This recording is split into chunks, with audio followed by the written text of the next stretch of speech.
10 மாதம் சுமந்திருந்து பெற்றாள். பகல் இரவாய் விழித்திருந்து வளர்த்தாள். வித்தகனாய் கல்வி பெற வைத்தாள்.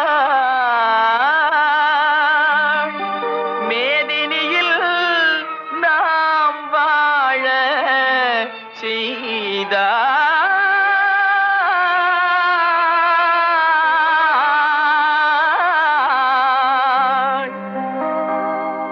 அன்னையை போ